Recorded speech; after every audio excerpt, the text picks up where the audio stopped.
Bonjour à tous et bienvenue dans le podcast des Changers. Je suis Fabien Bonnel, cofondateur avec Marina Bonzon du cabinet Changers, un cabinet de conseil qui accompagne ses clients dans leur transformation en veillant à replacer l'humain et la créativité au cœur du système.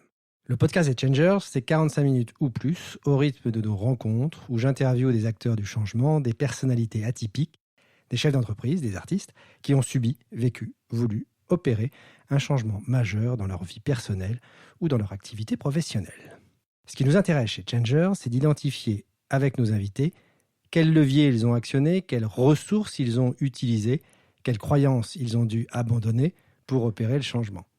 Et puis surtout, nous leur demandons comment ils sont parvenus à engager leurs équipes et leur entourage dans ce processus afin de rebondir et changer leur vie.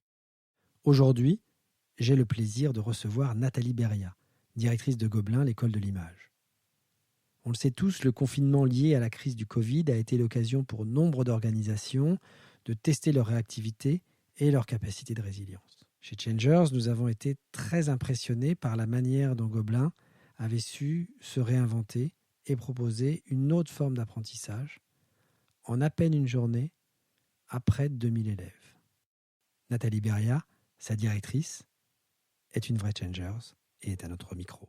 Alors, donc, moi, j'ai la grande chance de diriger Gobelin. Donc, Gobelin, c'est une école qui a un positionnement très particulier, puisqu'en fait, nous formons des étudiants sur tous les métiers de l'image, donc à l'exception du cinéma traditionnel. Donc, on est présent en cinéma d'animation, design graphique, motion design, digital web, communication imprimée plurimédia, jeux vidéo, et ça à la fois pour de la formation initiale, donc pour des jeunes, et également pour des professionnels, puisqu'on forme 2000 personnes par an sur ces mêmes secteurs. D'accord, et essentiellement des formations sur site donc.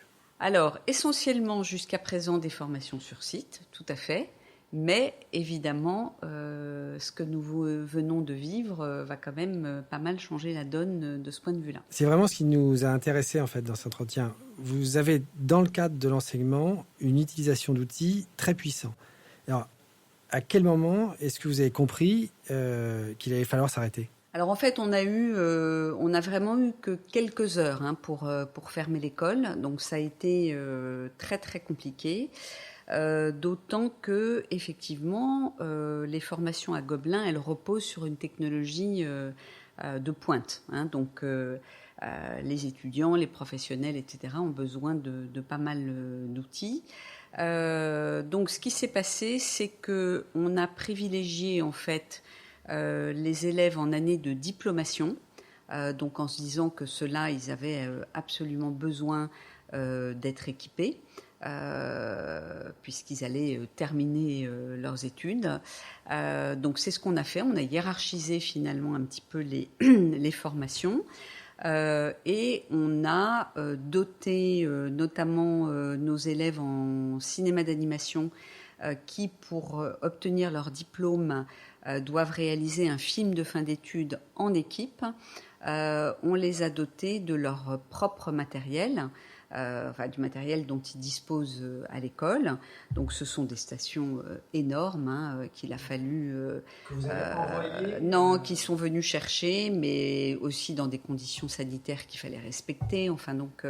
C'était très très compliqué, avec une très forte mobilisation évidemment des équipes support et notamment des équipes informatiques sur le sujet, parce qu'il fallait que le tout soit sécurisé et que tout fonctionne évidemment en distanciel.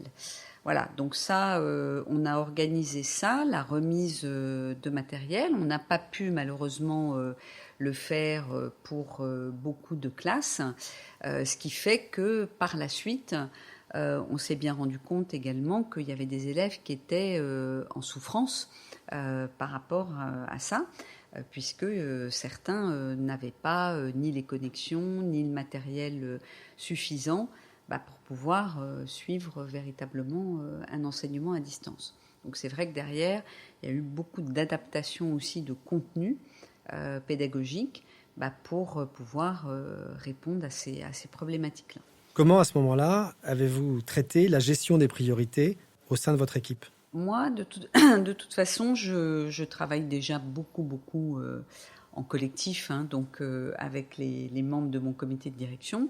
Donc que ce soit en présentiel ou en distanciel, on a fait des points de situation absolument quotidiens, quelquefois même plusieurs fois par jour, notamment dans le début de la crise sanitaire, pour pouvoir caler quand même un petit peu voilà, toutes les orientations, toutes les actions à mettre en œuvre, etc., etc. Donc voilà, donc on s'est réunis et puis on a discuté des problématiques auxquelles on était confrontés et on a pris des décisions donc de manière collégiale pour pouvoir derrière mettre en œuvre. Hein.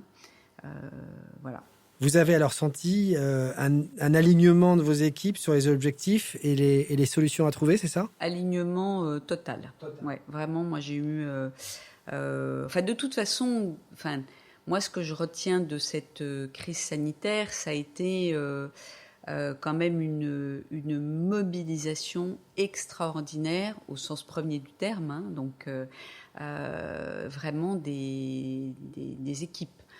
Donc avec des gens et des collaborateurs très engagés, parfois même surengagés. Hein, donc c'est vrai qu'il a fallu aussi par moments freiner un petit peu l'investissement des collaborateurs parce que moi je savais bien qu'il fallait aussi qu'on allait s'engager dans la durée. On le pressentait et c'est bien ce qui s'est produit. Donc le surinvestissement, il ne peut pas non plus durer sans qu'il y ait des temps un peu de respiration aussi par moment. Donc vraiment un engagement total et complet des équipes et en même temps des collaborateurs qui se retrouvaient en fait pour certains d'entre eux en situation d'inactivité totale. Donc il y en a eu très peu à Gobelins puisque nous, notre objectif, c'était d'assurer la continuité pédagogique. Et côté formation continue, donc tout ce qui est executive education, c'est vrai que l'activité s'est arrêtée, mais ces équipes-là, elles ont profité de ce temps, de cette espèce de pause forcée, pour réfléchir, un petit peu comme ce que vous avez fait vous, pour réfléchir à des propositions autres, des solutions, de réfléchir à des solutions innovantes, des dossiers qu'ils n'avaient pas pu traiter et qu'ils ont traités à ce moment-là.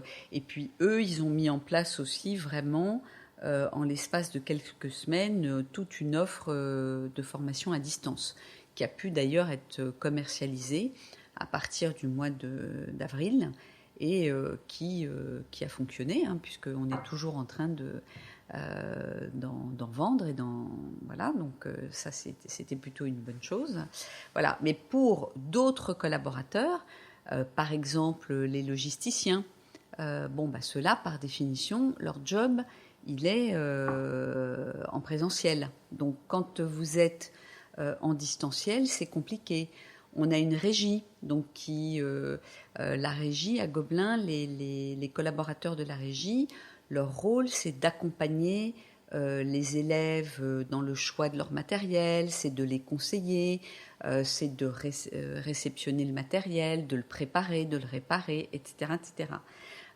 Ils conduisent aussi cette activité pour la formation continue. Bon, quand l'activité passe en distanciel, on pourrait se dire que, évidemment, c'est compliqué.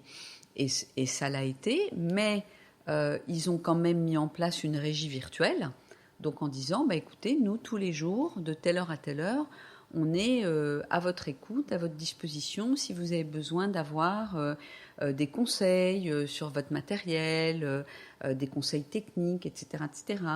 Ils ont aussi rendu service à un autre département qui était celui des concours, puisqu'on a basculé évidemment tous nos concours en distanciel. On a eu besoin d'avoir des surveillants pendant ces concours. les gars de la régie, ils ont dit, nous, pas de problème, on est volontaires, on va vous surveiller ces concours virtuels, on va accueillir les candidats dans les salles virtuelles, on va les rerouter auprès des jurys qui vont bien, etc., etc. Donc, vous voyez, il y a une solidarité importante et puis une espèce d'agilité collective qui fait que on a trouvé des solutions quand on avait des problématiques très concrètes et rapides à adresser, quoi. Alors justement, comment est-ce que vous avez déclenché, animé, coordonné cette agilité collective ? Alors, effectivement, moi, j'avais, donc, je vous le disais tout à l'heure, des points de situation quotidiens avec mon comité de direction. Et j'ai demandé aussi à tous les membres du comité de direction de faire la même chose avec leurs propres équipes. Donc ça, je crois que c'était vraiment très important. C'était tellement une situation inédite et complexe quand même à gérer que là, la priorité, c'était évidemment de garder le lien et de s'assurer que personne ne se sentait isolé ou complètement perdu derrière son écran, sans aucun contact, etc., etc. Donc ça, vraiment, c'était une consigne que j'ai donnée et qui a été reproduite par l'ensemble des équipes. Les managers pédagogiques des différents départements ont demandé de faire la même chose avec nos élèves, finalement. Donc qu'il y ait du lien qui soit assuré, parce que là on parle des collaborateurs, mais une salle de classe c'est par définition une aventure commune, donc vous avez des interactions que vous ne pouvez pas retrouver, ça c'est pas possible dans du distanciel et dans une classe virtuelle. Donc le fait d'être dans une même pièce, les étudiants, ils sont embarqués dans une aventure commune. Quand ils sont à distance, c'est plus compliqué. Ils mettent leur caméra ou pas, ils sont dans leur lit, ils sont derrière leur bureau. Peu importe d'ailleurs, c'est pas le sujet. Mais vous ne participez pas tout à fait quand même à la même aventure, et il y a effectivement des risques de décrochage. Et le professeur, lui, il a moins la perception des signaux faibles. Donc, c'est quand même plus compliqué à gérer. Et d'ailleurs, l'enjeu de retrouver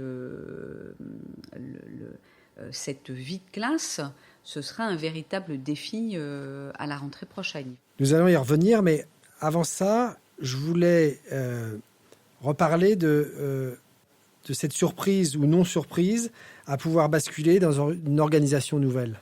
Alors moi, j'ai pas été surprise parce que j'ai la chance vraiment d'avoir des équipes très engagées à Gobelin et donc voilà. Donc dans cette situation de crise, on était presque tous en résistance, quoi. Finalement, il y a un côté nous. On a la chance de ne pas avoir connu évidemment des épisodes de guerre, etc., etc. Mais dans une moindre mesure, tout le monde s'est mobilisé et le collectif, c'est vrai, a pris le dessus. Donc il s'agissait de faire face, il s'agissait de répondre à des questionnements très pragmatiques, opérationnels et qui étaient urgents. Donc de toute façon, tout le monde était sur le pont, tout le monde a retroussé ses manches et a fait preuve d'intelligence pour résoudre tel ou tel type de situation. Donc l'agilité, elle était vraiment là. Après, tout ça, ça repose sur des rapports de confiance. C'est-à-dire que vous ne pouvez pas, dans une situation comme celle-là, de toute façon, il faut lâcher prise. Si vous voulez tout contrôler, c'est impossible. Vous faites imploser le système. Donc, alors moi, de toute façon, je suis déjà pas mal dans le lâcher-prise. Mais alors là, c'est carrément le lâcher-prise total. Simplement, ce à quoi il faut veiller, à mon avis, c'est que la contrepartie de ce lâcher-prise et du fait que vos collaborateurs vont prendre des initiatives là où ils sont et trouver des solutions qui conviennent bien, il y a des moments, ils vont quand même avoir besoin de vous le raconter, de le partager, d'avoir parfois des moments de validation. Voilà, donc c'est ça qu'il faut organiser dans une situation de crise comme celle-là. C'est-à-dire, c'est toujours pareil, c'est un équilibre à trouver entre, faites ce qui vous semble intelligent de faire parce que c'est vous qui avez les solutions, parce que vous êtes au plus près de la problématique, et en même temps, n'hésitez pas à faire remonter vos interrogations, vos questionnements, si vous avez besoin de temps de validation ou même d'échange. De facto, pensez-vous que ce lâcher-prise, cette confiance donnée aux équipes, va faire que la suite sera forcément différente? Je ne sais pas si ça va être si différent de ce que je vivais jusqu'à présent, parce que moi, je vous dis, je pense avoir un mode managérial assez collaboratif. Donc, on est quand même beaucoup dans de la co-construction, dans de la réflexion commune, etc., etc. Ce qui va changer, c'est le télétravail, ça c'est sûr, puisque nous, moi j'avais déjà beaucoup encouragé le télétravail au sein de mes équipes, parce que je pense que c'est une très bonne chose. J'ai quand même des collaborateurs qui parfois ont 2 heures ou 2 heures et demie de transport aller et retour par jour. Ça arrive, pas beaucoup, mais il y en a quelques-uns qui sont sur ces registres-là. Donc de toute façon, moi je crois beaucoup dans le télétravail. Je pense que c'est un temps de respiration quand vous n'avez pas ce temps de transport. C'est une façon de s'organiser un petit peu autrement chez soi. C'est une façon peut-être de profiter de son environnement, de profiter de ses enfants quand on a des enfants encore sur place, de sa famille, etc., etc. Donc moi, je suis très favorable au télétravail.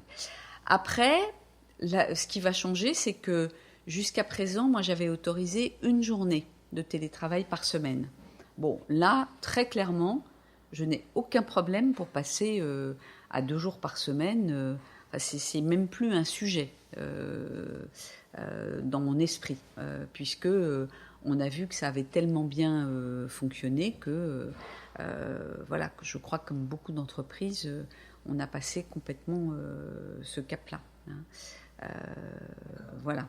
Comment, avec cette caractéristique de clientèle, entre guillemets, de jeunes passionnés, créatifs, gère-t-on cet afflux d'interactions au moment où tout s'arrête, et comment est-ce qu'on gère la reprise? Alors, on a surtout, parce que nos étudiants, ils sont majeurs, donc, et la plupart d'entre eux, d'ailleurs, financent eux-mêmes leurs études.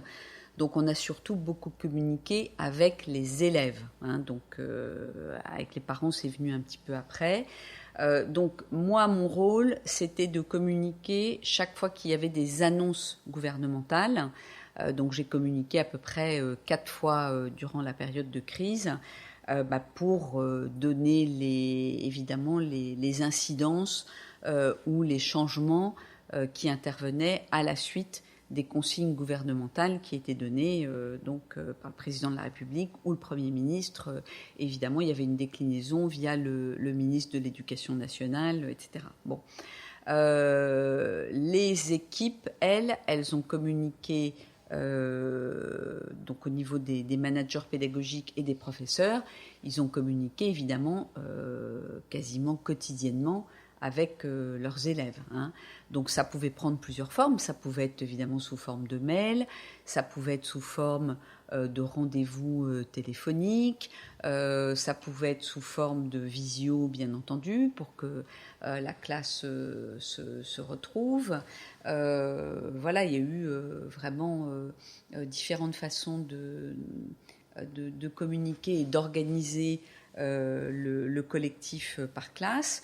Vous avez même des départements où ils ont décidé tous les matins, par exemple, de partager la connaissance d'un petit film Voilà, il y en avait un qui allait chercher quelques secondes d'un film d'animation, puis ils le faisaient partager avec tout le monde, puis ils en discutaient. Bon, ils commençaient leur journée comme ça, par exemple.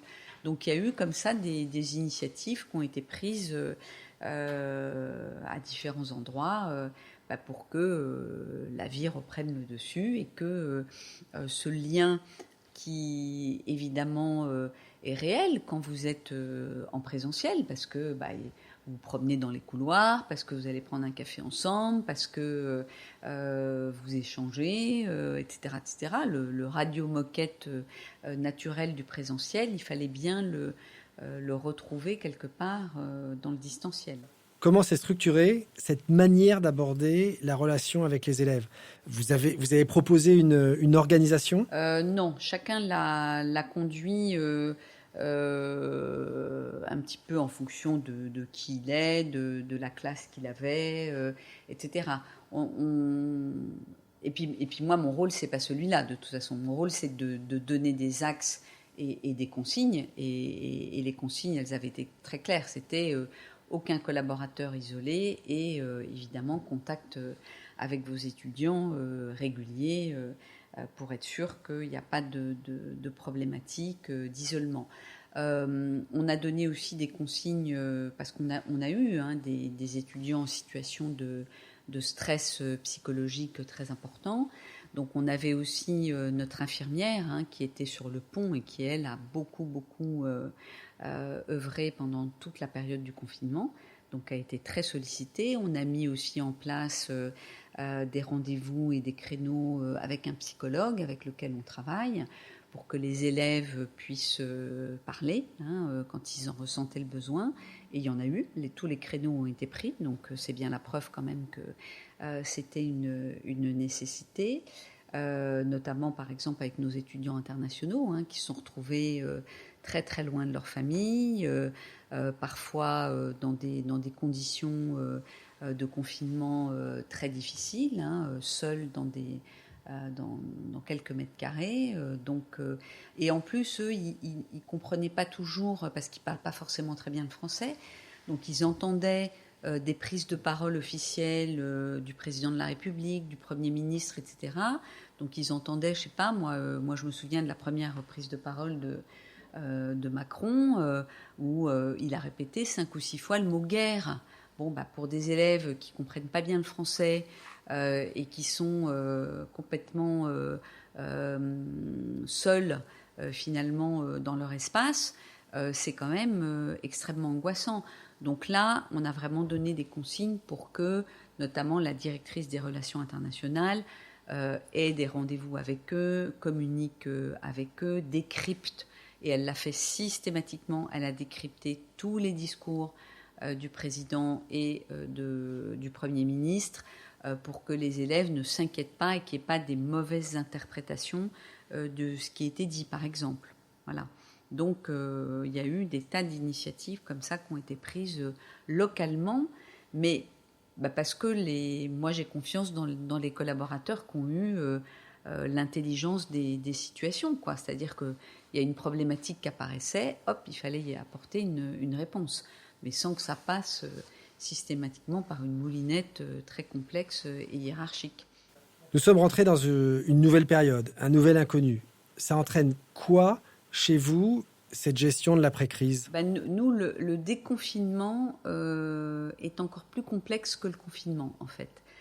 Parce que on est quand même dans une incertitude très grande quant aux consignes qui vont être données sur ce qu'il va falloir appliquer en matière de distanciation sociale.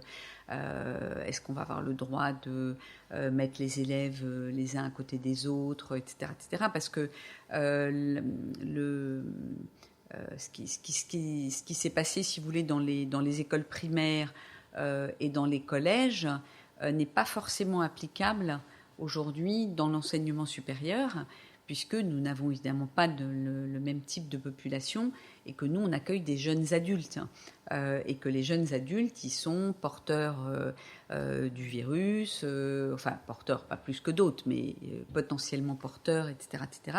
Ce qui n'est pas du tout le cas des enfants, puisque là, maintenant, les études ont démontré que, effectivement, il n'y avait pas de risque avec eux.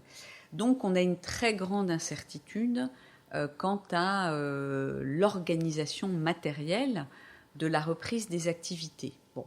Alors, à partir de là, ce que nous a appris aussi cette crise et ce confinement, c'est que le distanciel est possible et plus que possible. Il est parfaitement réalisable, pas sur tous les contenus, mais sur un certain nombre d'entre eux. Donc, je ne sais pas, nous, on a quand même des élèves qui ont réussi à conduire leur projet de fin d'études. Là, j'ai assisté à des jurys de diplômes qui sont revenus d'ailleurs en présentiel, ceux-là, mais peu importe, qui ont quand même été parfois réalisés aussi en distanciel. Des jeunes, je ne sais pas, en digital, en designer, les designers interactifs, des designers web qui ont réalisé des projets absolument extraordinaires, vraiment, d'une qualité mais top niveau. Et ils ont fait tout ça alors que c'était des projets par équipe, alors qu'ils étaient chacun chez eux. Hein. Donc, c'est bien la preuve que ça fonctionne et qu'on sait le faire. On a dû livrer nos films pour le Festival international du film d'Annecy, puisque les étudiants de Gobelin, les étudiants de deuxième année du cursus en animation, réalisent les génériques d'ouverture du festival. Ils ont tout réalisé en distanciel. Et je vous invite à aller les voir. Ce sont des films extraordinaires, vraiment magnifiques.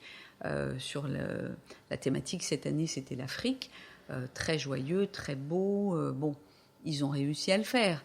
Donc tout ça pour dire que, si vous voulez, le distanciel fonctionne. Donc ce qu'on va faire à la rentrée, c'est qu'on va certainement aller sur un scénario de classe hybride, donc avec une partie des élèves en présentiel, une partie des élèves en distanciel.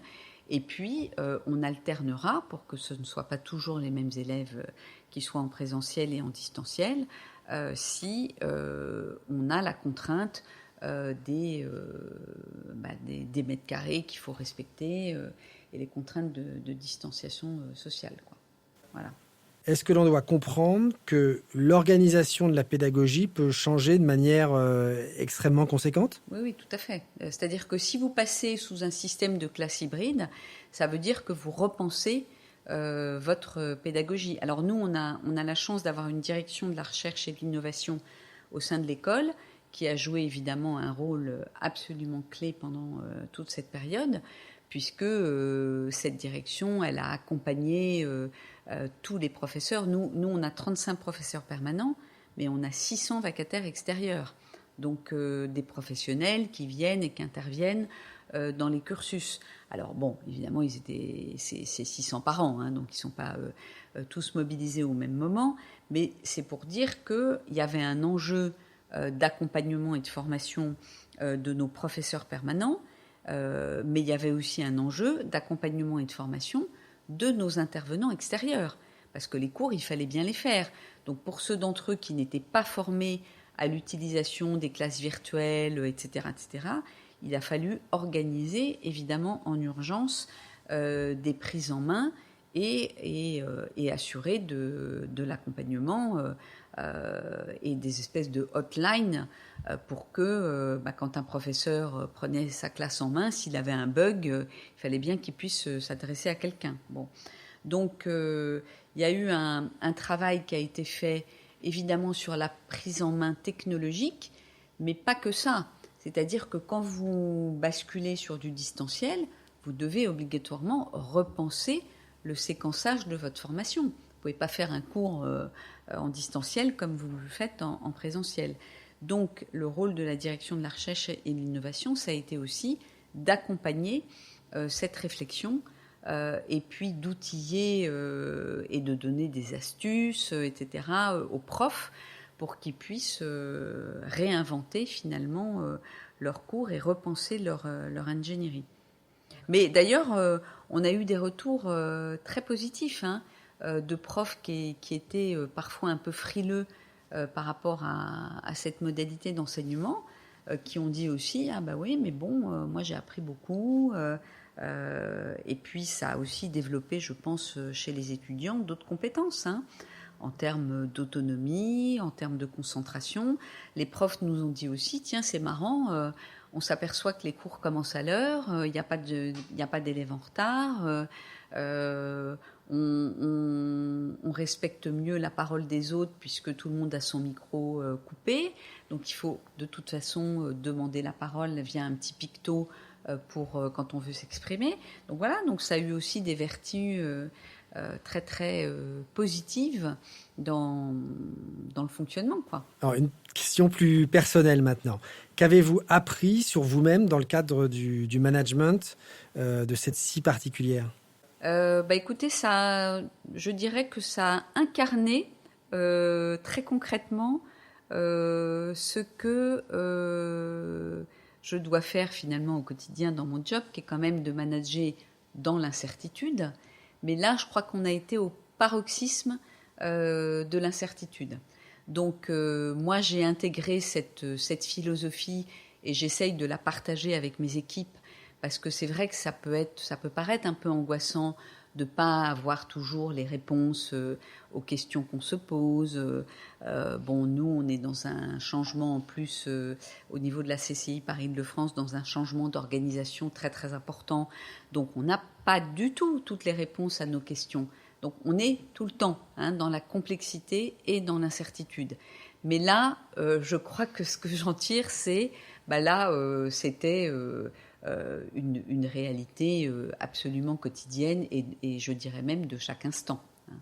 Bon, voilà, on réfléchit, on se fait confiance mutuellement, on se fait confiance à soi-même et on y va. Et ça sera peut-être pas parfait, mais on débriefera après, on fait au mieux et on essaye d'avancer et de répondre à la fois à toutes les sollicitations et puis en même temps aux questionnements et aux interrogations des collaborateurs, des étudiants, etc. Vous avez eu des moments de doute ? Des moments de doute, oui, bien sûr, oui, forcément. On s'interroge en se disant, est-ce que j'interprète bien, par exemple, les consignes qui sont données sur le plan national, est-ce qu'il faut que je communique ou pas à tel ou tel moment, sur quel registre de communication il faut que je me positionne. Bien sûr, j'ai eu des tas de moments de doute, bien sûr. Pour terminer cet entretien, j'aurais aimé, dans le cadre de cette crise sans précédent, que vous nous disiez ce que vous gardez, ce que vous ne voulez plus, ce que vous voulez améliorer. On commence par ce que vous voulez garder ? Ce que je garde, c'est quand même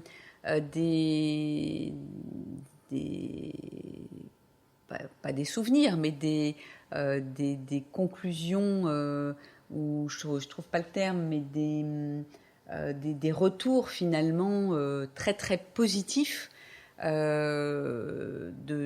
cette crise. C'est-à-dire que c'est toujours pareil, on peut voir le verre à moitié vide et le verre à moitié plein. Moi, j'ai plutôt tendance à le voir à moitié plein.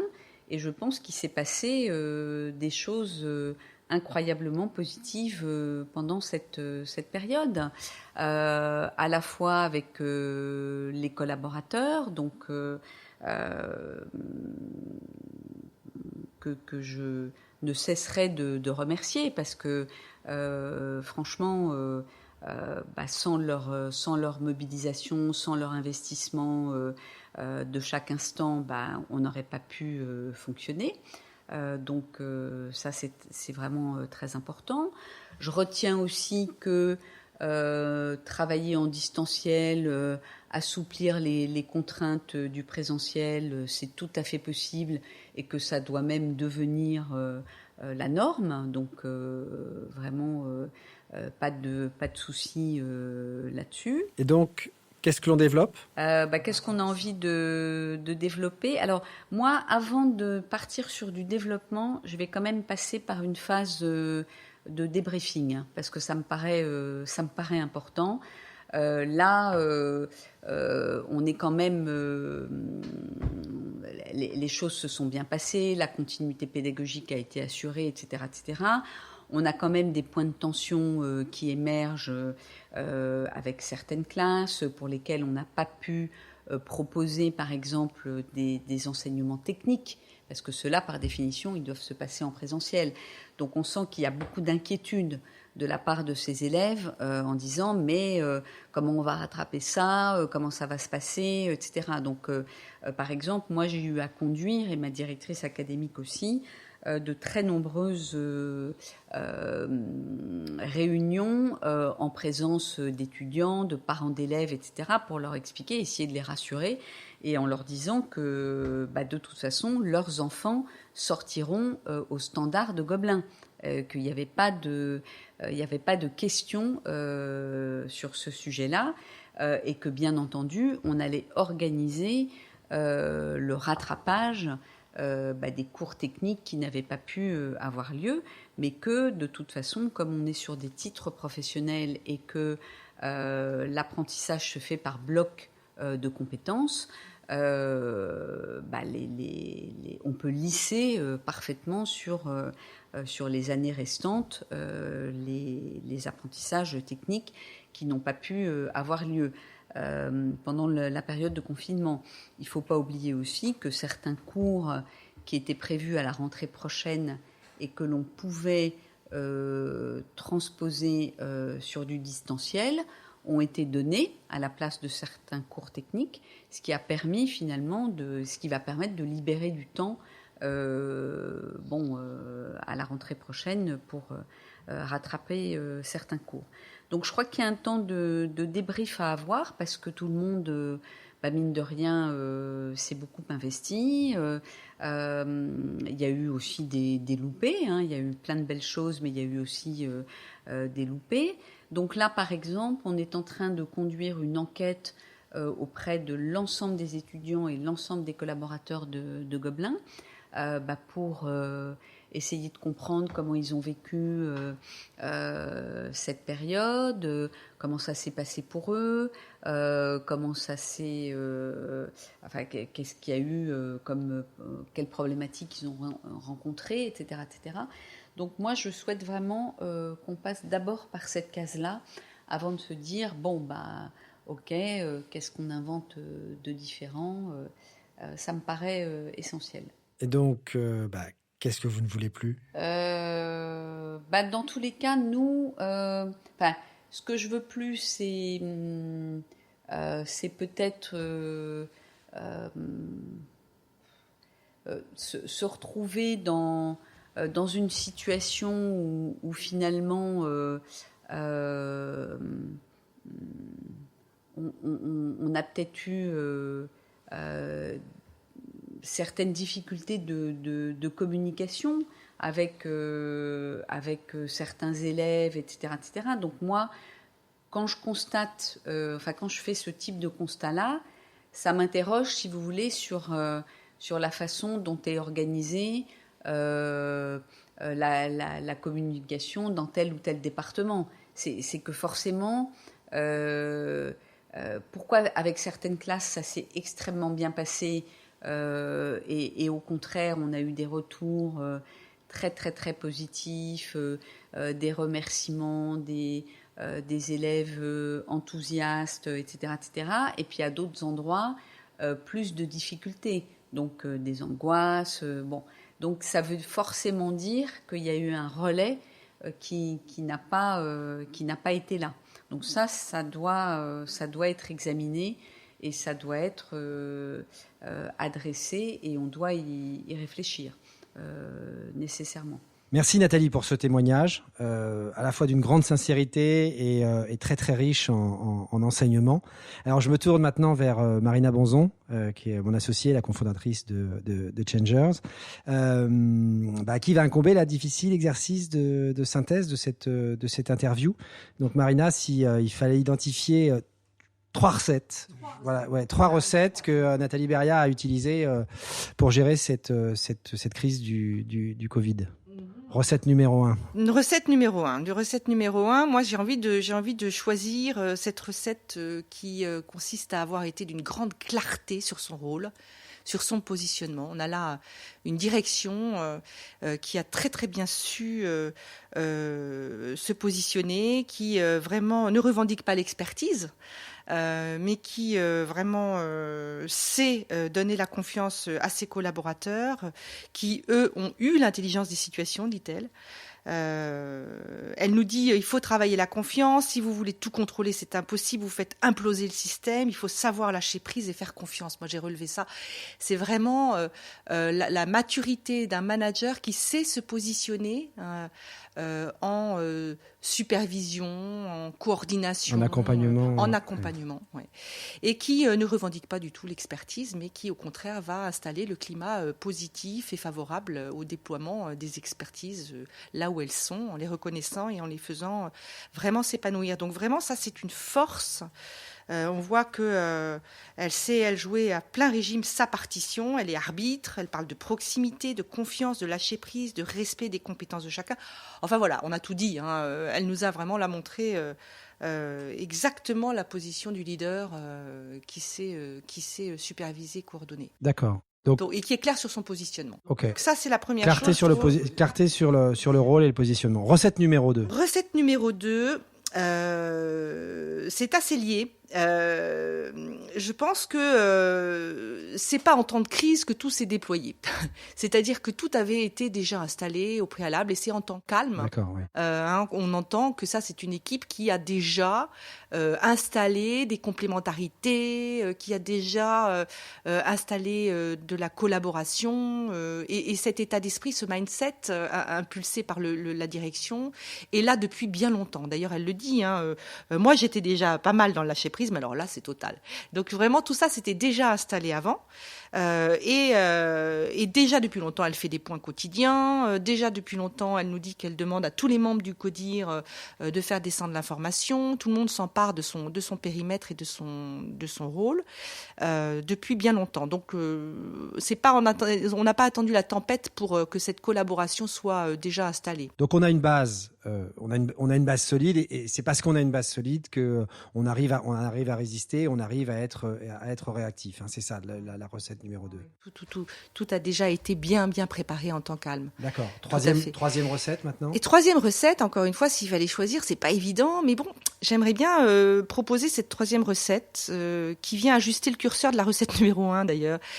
C'est que oui, chacun est bel et bien dans son rôle, chacun est bien clair sur son positionnement, mais pour autant, chacun est capable d'en sortir, de changer de code, de paradigme. Il n'y a pas de psychorigidité sur les périmètres, il y a juste des solidarités, des complémentarités.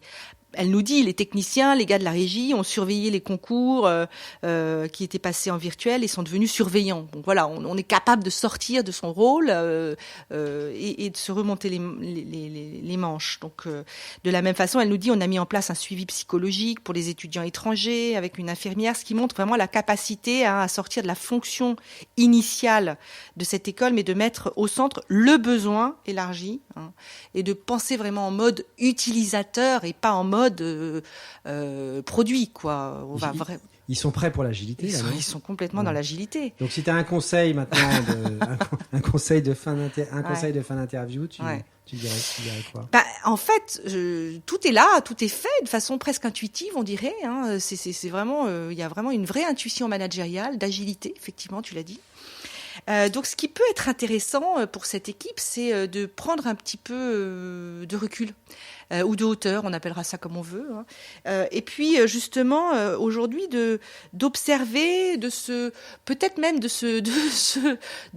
s'apprécier dans tout ce qui a fait leur force, intuitivement soit, mais justement peut-être modéliser pour apprécier et possiblement formaliser un peu tout ce qui s'est fait et en faire une modélisation pour la suite. Oui, elle parle de réinvention aussi. Elle parle de suite, indépendamment d'un éventuel problématique de rechute de Covid. Oui. Il y a aussi des enseignements, même dans un contexte qui est un contexte voilà, donc normal. là encore, intuitivement, elle voit bien qu'il y a des opportunités dans tout ce qui a été mis en place. Ils marqueront leur point s'ils arrivent à capitaliser là-dessus. Donc observer, prendre de la hauteur, réussir à se congratuler, à se féliciter, apprécier toutes les forces qui ont été mises en présence et qui ont su et qui ont fonctionné. Regarder peut-être un peu quand même aussi au passage ce qui n'a pas fonctionné.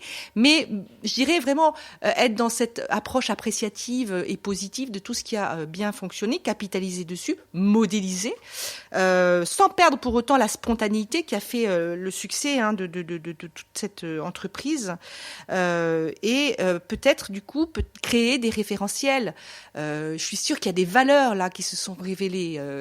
Ça vaudrait le coup de les mettre en lumière, de les observer ces valeurs, et puis peut-être du coup les utiliser en référentiel, aussi bien en interne. C'est-à-dire comme des ancrages fédérateurs pour cette équipe.